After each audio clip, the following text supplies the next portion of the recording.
বাগানের মানুষগুলো রে, আমার ভাই, আমার বাবারা, আমার মা, আমার বোনেরা, যুবক বন্ধুদেরকে দেখে দেখে বলছি রে, আমার নবী, আপনার নবী তো জাহানের বাদশা নবী, তিনি বলে দিয়েছেন তোমরা যখন জান্নাতের বাগানে আসা যাওয়া করো তখন ওখান থেকে কিছু ফল খেয়ে নিও। ইয়া রাসূলুল্লাহ, ইয়া হাবিবাল্লাহ, নবী গো, ও প্রাণের নবী, এই জান্নাতি ফলটা কি গো?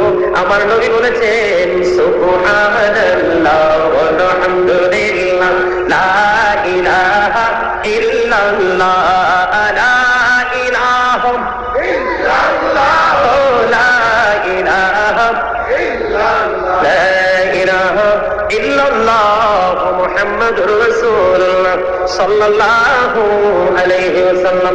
রে বন্ধু, হৃদয় খুলে শোনো গো, ও বন্ধু আমার দিকে তাকাও তোমরা, আমি আমার মূল আলোচনা একটু করে যাব। আগে আপনাদেরকে অ্যাক্টিভ করতে হবে, বুঝাইতে হবে বন্ধু, আপনাদের হৃদয়ে থেকে সব ধরনের জড়তা আমাকে দূর করে তারপরে আমি আমার আলোচনায় ঢুকবো, যেন সহজেই সব কিছু বুঝে নিতে পারেন বন্ধু। আমার নবী জানিয়ে দিয়েছেন হাদিস শরীফের মাধ্যমে, আল্লাহর বান্দা আল্লাহ সম্পর্কে যেমন মন্তব্য করবে, চিন্তা করবে, আল্লাহ রাব্বুল আলামিন ওই বান্দার কাছে ঠিক তেমনই হবে। জোরে জোরে বলুন না সুবহানাল্লাহ।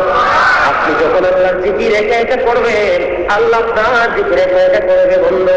আমার নবী বলে দিয়েছে বন্ধুরে, আমার নবী বলেছেন আমার কোন বান্দা, আল্লাহর কোন বান্দা, নবীর কোন উম্মত যখন কোন মজলিসে বসে বসে আল্লাহর জিকির করে, আমার নবী জানিয়ে দিয়েছেন তার চাইতে উত্তম মজলিসে বসে আল্লাহ তার বান্দার জিকির করে।